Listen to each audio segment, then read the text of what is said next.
Hola, ¿qué tal amigos de YouTube? Espero que estén muy bien. Recuerda, yo soy Oscarto y estás aquí en Jobs. El día de hoy te invito a que te suscribas, le des like, actives la campanita. Sí, te invito a que actives la campanita y te suscribas o que si quieres le des al botón de unirte porque estos videos llevan mucho tiempo. He durado aproximadamente 2 días y eso que tan solo he probado 2 juegos. Así que recuerda darle un gran apretón a este video así con una manito. Pues y si quieres apoyarnos económicamente y tienes esas posibilidades puedes hacerlo. Así que estaría muy agradecido para poder seguir haciendo este tipo de pruebas. Y gracias a esto también KBTech, que es nuestro patrocinador oficial, nos ha prestado la 11980 HK. Sí, esa placa que ya probé hace algún tiempo solo con las gráficas integradas, ahora la probé solo con 2 juegos con las gráficas Intel Arc 750. Sí, es mi gráfica personal y quería ver qué tanto rendía con esta gráfica.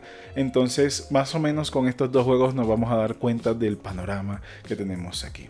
Y sí, lo he armado en esta build muy económica. Es una build, digámoslo así, de esos chasis que dejan estos PCs súper antiguos.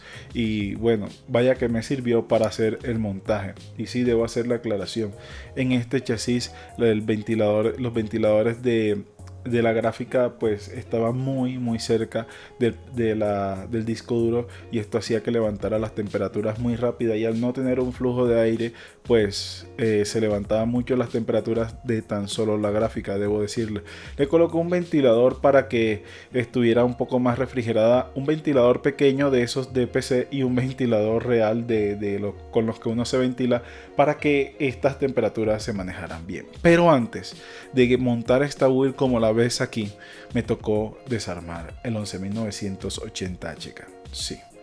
¿Por qué me tocó desarmarlo? Resulta que cuando yo armé el 11980 HK con la refrigeración líquida, levantó temperaturas. Y se me pareció muy extraño porque con 240 milímetros en un procesador que no tiene un TDP tan alto era muy extraño. Y KBTech nos dijo, desármala y cámbiale la pasta térmica del IHS, a ver si de pronto fue que ya se secó.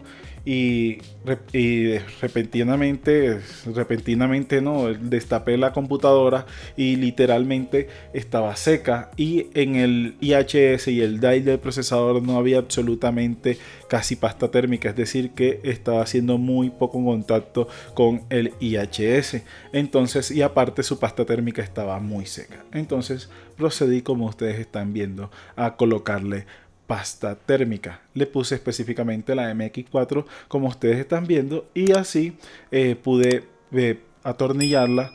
Y bueno, fue un proceso de limpiar toda el IHS, limpiar el dial del procesador, y bueno, hice, digámoslo así, las correcciones respectivas. La regué en todo el dial del procesador para que se viera comprometida todo ese dial y pasara la pasta térmica. Y debo decirles que sí, mejoró mucho. De 100 grados de temperatura tope bajamos a 80 grados, y eso estoy hablando en temperatura tope, porque en gaming se mantenía en torno a los 55-60 grados aproximadamente. Así que es una muy buena opción a tener en cuenta si quieres armar tu Ergin 11980 HK. Sí, ponerle una refrigeración líquida. De poder puedes colocarle refrigeración por aire, sí, y no te va a ir mal siempre y cuando hagas este pequeño mantenimiento, porque debo hacer un paréntesis aquí.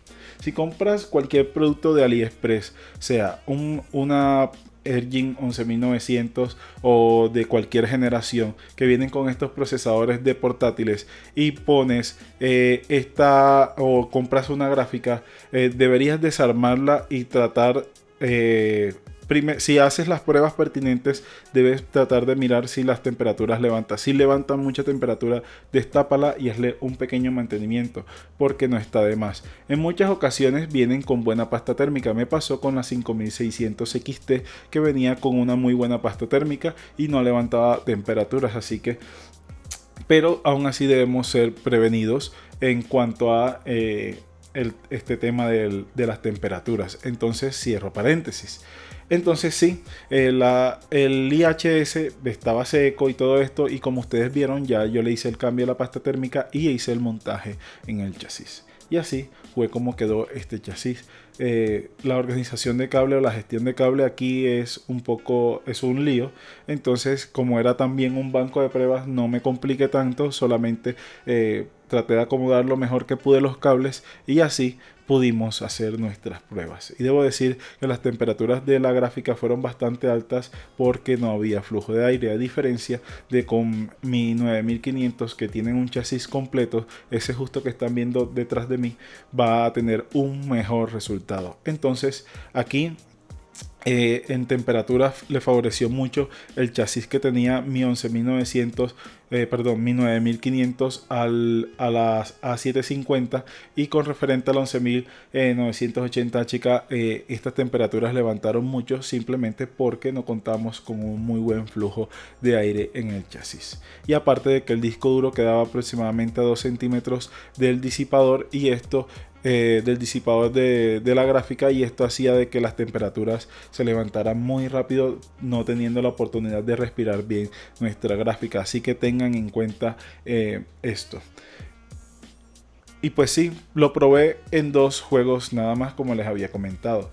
Lo probé con el GTA V y con el PUBG. O sea, eran los 2 juegos iguales que tenía en estas dos componentes, en estas dos PC. Entonces en el 9500, como ustedes están viendo, tiene menor cantidad de fotogramas, pero eso también se debe a otro factor que no tuvimos en cuenta, y era que cuando grabamos con la capturadora de Intel bajaba cierta cantidad de fotogramas. Como ustedes están viendo, grabé con la cámara nada más los fotogramas por segundo, y ustedes se darán cuenta que al ser grabado con la cámara, es decir, que no utilicé ninguna herramienta para grabarlo desde la computadora, estos fotogramas se subieron. Debo decir que cuando ustedes ven la 11980 HK, todo fue grabado con la capturadora de Intel, y aquí no lo grabé con la cámara porque no vi mucha diferencia de rendimiento con respecto a esto, pero aquí le damos un punto al 11980 HK, que la diferencia de fotogramas en cuanto a ser grabado directamente en la computadora o a ser grabado externamente va a favorecer mucho más el 11980 HK, así que muy buen dato les doy. Y aparte les tengo otro dato: el 11980 HK en GTA V tenía una configuración mucho mejor que la que teníamos en GTA con el 9500. Sí, aquí en el 9500 teníamos todos los gráficos en normal, y aquí teníamos configuraciones en el 11980K, configuraciones altas, muy altas, y algunas normales. Teníamos configuraciones variadas, pero si vemos los dos resultados vamos a ver una diferencia sustancial. Entonces, el 11980 HK, como ya les he dicho en muchos directos, y si hago directos todos los sábados en la noche, siempre está pendiente, que no sé la hora porque a veces estoy haciendo cosas, pero en la noche de los sábados hago directos. Siempre digo, si quieres jugar, netamente jugar, cómprate un 11980 HK. Te va a valer también para la edición, sí te va a valer para la edición. ¿Qué pasa con el 11980 HK? Que tiene algunas cositas que a mí no me terminan de gustar, como ya les he comentado en un video anterior, que tan solo tiene 2 ranuras de memoria RAM, y esto te va a obligar a comprar memoria RAM automáticamente, digámoslo así, unas memorias RAM muy altas. Es decir, si necesitas 32 GB no puedes hacer upgrade, decir que ahora compro 16, después me compro 16, sino que directamente tienes que comprar 32 GB, y si quieres más, entonces tienes que vender esas y comprar otras, y esto supone un problema a mi juicio. El otro inconveniente es que si necesitas una refrigeración muy buena, a diferencia de que con un Xeon o con un Intel i5 de novena o décima generación, necesitas una disipación estándar, puedes ser por aire, y va a irte bien. Con la 11980 HK vas a tener muchos picos inconstantes por la refrigeración, y en el caso de la refrigeración líquida que le colocamos y las que no nos cedió Cavetech, que nos regaló Cavetech, las temperaturas fueron muy buenas porque en gaming mantenía temperaturas de 60 grados. Ni siquiera llegaba a los 100 grados como lo teníamos cuando no le habíamos cambiado la pasta térmica al IHS. Así que tengamos en cuenta que cuando vayamos a hacer cambios de pasta térmica, debemos hacer cambios de pasta térmica tanto al IHS como al dial del procesador para que pueda hacer la transferencia de calor muy bien y para que no tengamos picos de temperatura excesivamente altos. Y como punto adicional, debo decirles que me siento satisfecho con el 11980 HK, con los resultados que nos dio. Te va a funcionar bastante bien. Hay cositas que no me terminan de gustar, como ya te comenté de lo de la memoria RAM, y que a veces cuando se duermen los puertos USB y se desconecta un dispositivo estando conectado, pues a veces nos toca reiniciar la computadora. Pero de resto de cosas, si no lo vas a utilizar para máquinas virtuales o virtualización directamente, esta placa te va a servir bastante bien sin ningún problema y te va a estar dando un muy buen rendimiento. Y puedes hacer trabajos de edición, trabajo gaming, transmisión, entre otras cosas, pero teniendo en cuenta de que no es un equipo para durar largas sesiones de trabajo. Entonces espero que te haya gustado este vídeo. No siendo más, te invito a que te suscribas, le des like, actives la campanita y nos vemos en un próximo vídeo. Chao.